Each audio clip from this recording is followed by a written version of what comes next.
Physical properties of amine.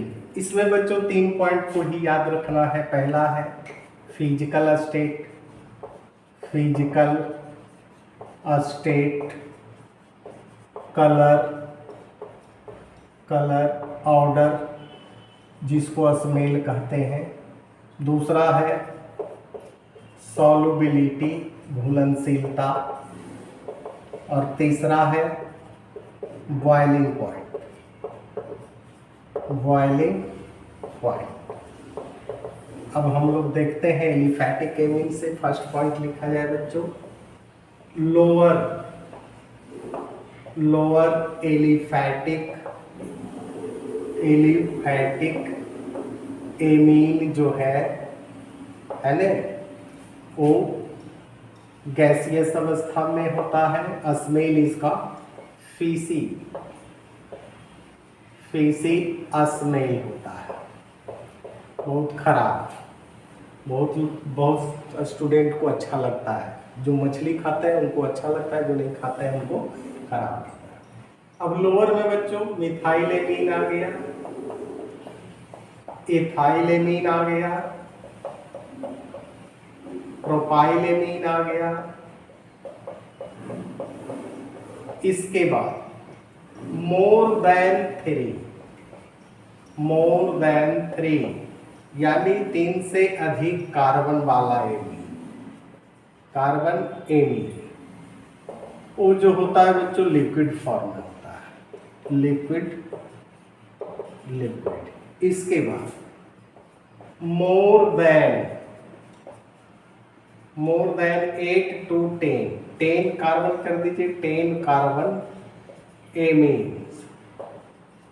वो जो होता है सॉलिड होता है, सॉलिड। अब एरोमेटिक में आ जाते हैं, aniline, aniline is a colourless, colourless liquid but it becomes colored, colored in atmospheric, atmospheric oxidation।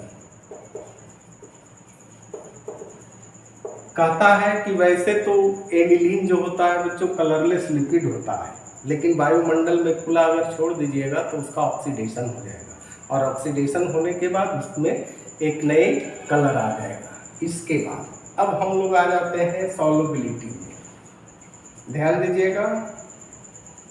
Lower, lower aliphatic, aliphatic amines are soluble, soluble in water, पानी में घुलनशील होता है। पूछेगा क्यों?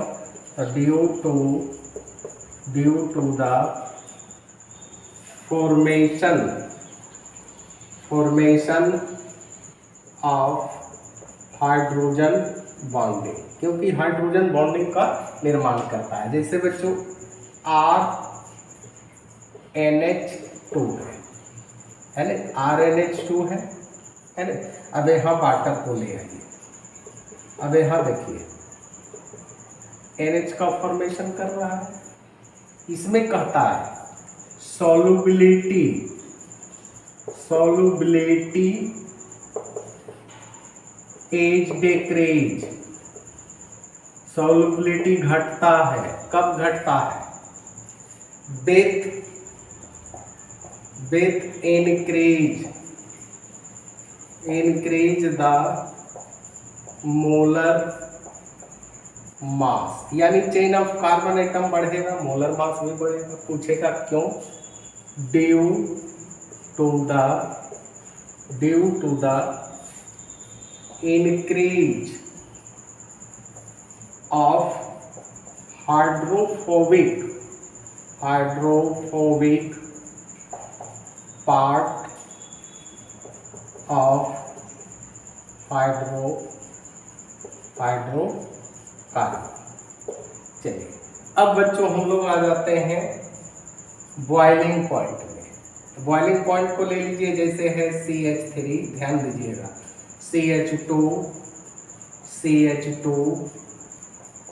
NH2, ये हो गया बच्चों प्राइमरी एमीन, है ना, 1 डिग्री एमीन कर दीजिए, 1 डिग्री एमीन। अब इसी को बनाइए CH3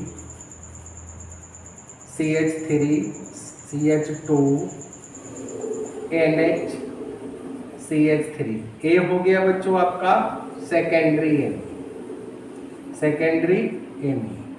इसी को बनाइए CH3 NCH3 CH3, ये हो गया आपका टर्शियरी एमीन। अब यहाँ थोड़ा ध्यान दीजिएगा, इस नाइट्रोजन के साथ 2 हाइड्रोजन है, यानी इसमें 2 हाइड्रोजन बॉन्ड बना देगा, इसमें 1 है, यानी 1 हाइड्रोजन बॉन्ड बनावेगा, हाइड्रोजन बॉन्डिंग बनावेगा, है ना। मोलर मास तीनों का सेम होना चाहिए, है ना, और तीनों का सेम है। इसमें जो है बच्चों 1 भी हाइड्रोजन नहीं है, नाइट्रोजन से जुड़ा 1 भी नहीं बनाएगा, यानी फोर्स ऑफ अट्रैक्शन है, लिख दीजिए फोर्स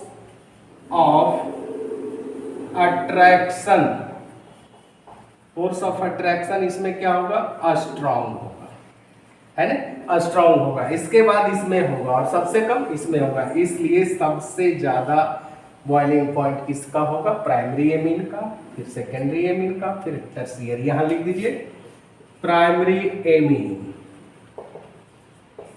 फिर हो गया सेकेंडरी एमीन, फिर हो गया टर्शियरी एमीन। अब बच्चों थोड़ा सा और हम लोग देख लेते हैं, है ना, थोड़ा सा ध्यान दीजिएगा, बहुत आसानी से आपको समझ में आ जाएगा। अब अल्कोहल को ले लीजिए, अल्कोहल ROH, फिर primary amine RNH2, secondary amine हो जाएगा R2NH, टर्शियरी एमीन हो जाएगा R3NH, और अल्केन में आ जाइए RH, है ना।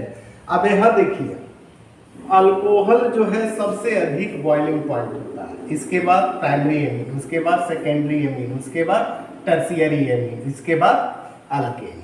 ऐसा क्यों होता है, तो इसमें जो है हाइड्रोजन बॉन्डिंग जो बनाता है ना, हाइड्रोजन बॉन्डिंग मोस्ट स्ट्रॉन्ग होता है ना, स्ट्रॉन्ग होता है, यानी फोर्स ऑफ अट्रैक्शन इसमें क्या होता है, स्ट्रॉन्ग होता है, जिसके कारण बॉइलिंग पॉइंट अल्कोहल का ज़्यादा होगा, उसके बाद प्राइमरी एमीन का होगा, सेकेंडरी एमीन का होगा, टर्शियरी एमीन का होगा, फिर अल्केन का होगा। इसी के साथ बच्चों